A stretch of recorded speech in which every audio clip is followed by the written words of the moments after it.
سلام ګرانو لیدونکو د نن ورځې څو تازه مهمو خبرونو ته ښه راغلاست. مجاهد وایي TTP د پاکستان د ناسمو پالیسیو له مخې رامنځته شوې. د افغان حکومت ویان ذبیح الله مجاهد په یوه تازه مرکه کې ویلي چې د تحریک طالبان پاکستان ډله له 2003 کال راهیسې د پاکستان د ناسمو پالیسیو له امله رامنځته شوې او اوس په پاکستان کې پټنځایونه واکمنې سیمې لري چې افغانستان ته د ورتګ اړتیا نه لري. ذبیح الله مجاهد له میرویس افغان سره په دې مرکه کې زیاته کړې چې پاکستان پرله پسې په خپله خاوره کې د TTP پر وړاندې عملیات ترسره کړي او له هغو سره په جګړو کې ښکېل شوي دي. نوموړي زیاته کړې TTP په افغانستان کې نشته. هغوی په پاکستان کې پټنځایونه تر واک او قوماندې لاندې سیمې لري. د هغه په خبره پاکستان د خپلو کورنیو ستونزو په پلمه د افغان لوري سره د اړیکو د خرابېدو هڅه کوي چې د هیڅ هیواد په ګټه نه دی. د لاهور سوداګرۍ مشر فهیم رحمان وایي له افغانستان سره د سوداګرۍ تړلو سره پاکستان ته هره میاشت 280 میلیونه ډالر زیان اوړي. نوموړي زیاته کړې چې له افغانستان واردات کم او تر ډیره موږ توکي ور استول. ټرمپ ایران ته خبرداری ورکړی که مظاهره کوونکي ووژني نو دوی به مرستې ته ورشي. په ایران کې د تازه لاریونونو پر مهال لږ تر لږه 2 کسان وژل شوي دي. ځینو رسنیو د 19 او ځینو نور بیا د 32 کسانو د ټپي کېدو راپور هم ورکړی دی. د ازادي راډیو فردا څانګې ته د ورسېدلو ویډیوګانو له مخې امنیتي ځواکونه په خلکو کې بهونکی ګاز کاروي او د ډزو غږونه هم اورېدل کېږي. مظاهرې چې د ډالرو او سرو زرو د بیو د بېساري لوړېدو په غبرګون پیل شوي وي نن جمعه شپږمې ورځې ته رسېدلي. په همدې حال د امریکا ولسمشر ټرمپ ایران ته خبرداری ورکړی چې که حکومتي ځواکونه مظاهره کوونکي ووژني نو د امریکا پوځ چمتو دی چې د دوی د ژغورنې لپاره میدان ته ورشي. د عوامي نېشنل ګوند ویان احسان الله خان خپله وروستۍ مرکه کې ویلي د پاکستان حکومت له اسلامي امارت سره خبرو لپاره پنجابیان لیږي. داسې حال چې هغوی د افغانانو د ذهنیت په اړه هیڅ معلومات نه لري او له امله مذاکرات بې پایلې پای ته رسیږي. نوموړي دغه راز زیاته کړې چې د پاکستان حکومت په پښتونخوا کې لومړی د ترهګرۍ پر وړاندې د مبارزې په بهانه د پښتنو سوداګرۍ ته زیان ورسو او اوس له افغانستان سره د پولو بندښت له لارې د دوی سوداګریزې چارې له خنډ سره مخ کړي دي. د یاد ګوند ویان وایي له افغانانو سره دې ستونزې د خبرو له لارې حل شي ځکه د دوی پر وړاندې له زوره کار اخیستل ښې پایلې نه لري. صدر وایي اوسنی مسؤلیت تر پخواني ډیر دروند او سخت دی. د کورنۍ چارو وزارت امنیتي مرستیال محمد ابراهیم صدر د کابل ولایت او د کابل امنیه قومندانۍ د کارونو د ارزونې او همغږۍ غونډه کې ویل د تیرو 20 کلونو دوره یو لوی امتحان خو اوسنی مسؤلیت تر هغه لا سخت او دروند دی. محمد ابراهیم صدر په دې غونډه کې چې د پنجشنبې په ورځ په کابل ولایت مقام کې جوړه شوې وه وویل مسؤلیت د الله تعالی له لوري یو ستر امتحان دی او هر امتحان پوښتنه لري. هغه زیاته کړه د تیرو 20 کلونو دوره یو لوی امتحان و چې الحمدلله بریالي ترې راووتو خو اوسنی مسؤلیت تر هغه لا سخت او دروند دی. ابراهیم صدر ولس ته پر صادقانه خدمت له ټینګار سربیره وویل په هیواد کې سولې او امنیت ساتنې ته باید په دوامداره توګه پام وشي. په دې غونډه کې د کابل د والي مرستیال قدرت الله امینی ادعا وکړه چې په ټول هیواد کې سراسري امنیت ټینګ شوی او زیاته کړه ټول ملت دی او امیر تر قیادت لاندې په امن او ثبات کې ژوند کوي. ممداني وایي پښتو یوه ارزښتناکه ژبه ده.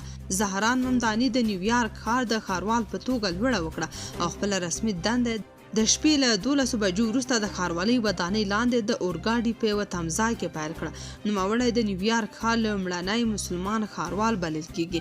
ممداني د لوړې له مراسمو وروسته په خپله وینا کې پښتو ژبه د نیویارک د ژوندیو او اغیزمنو ژبو له ډلې وبلله او ټینګار یې وکړ چې د ښار راتلونکی به د بېلابېلو کلتورونو او ژبو د ګډ حضور له لارې جوړیږي.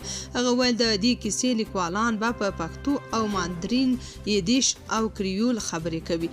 د نوموړي په وینا کډوال او د هغوی ژبې نه یوازې د نیویارک د ټولنیز جوړښت برخه دي بلکې د ښار د سیاسي اقتصادي او کلتوري راتلونکي په جوړولو کې هم مرکزي رول لري. نیویارک ښار د نړۍ د ټولو کلتوري او ژبني پلوه متنوع ښارونو څخه شمیرل کیږي. په دې ښار کې د پښتو ویونکو افغان او جنوبي آسیایي ټولنو حضور په وروستیو کلونو کې زیات شوی چې د ټولنیزو سوداګریزو او مدني فعالیتونو په ډګرونو یې اغیز څرګند کړی. د نوي کال په لومړۍ ورځ 462 کډوالې کورنۍ له ایران او پاکستان افغانستان ته ستنې شوي.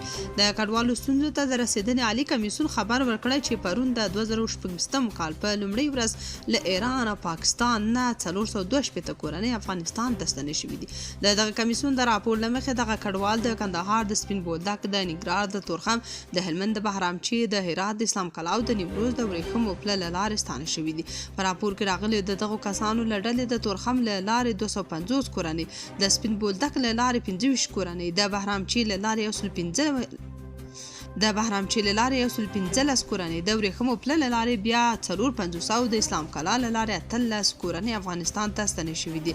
دا په داسې حال کې ده چې په پاکستان او ایران کې د افغان کډوالو وضعیت د اندېښنې وړ دی.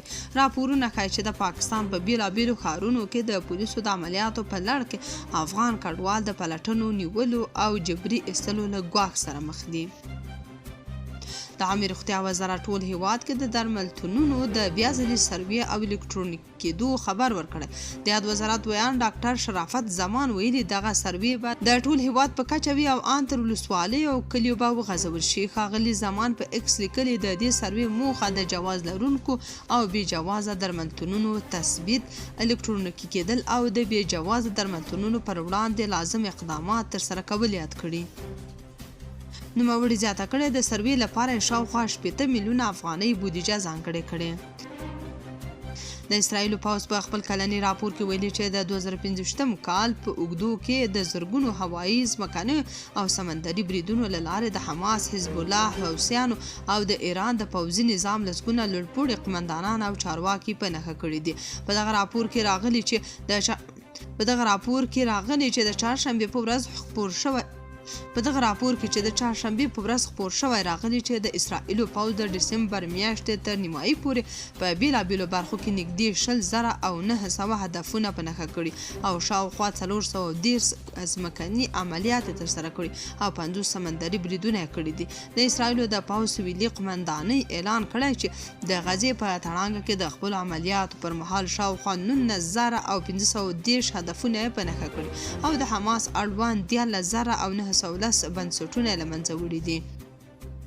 په دغه عملیاتو کې د وژل شوو کسانو په منځ کې محمد سنوار هم شامل و چې د حماس د پوځي څانګې یو لوړپوړی قمندان او د اکتوبر د 9 د برید یو پلان جوړونکی و.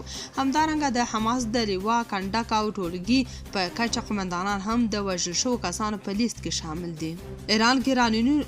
ایران کې لاریونونه د RT عربیک رسنۍ د راپور له مخې د ایران ولسمشر مسعود پزشکیان ویلي چې وروستي لاریونونه د حکومت د ناسم مدیریت پایله ده. پزشکیان زیاته کړې چې د خلکو ستونزو حل لپاره باید د هیواد منابع په سمه توګه مدیریت شي.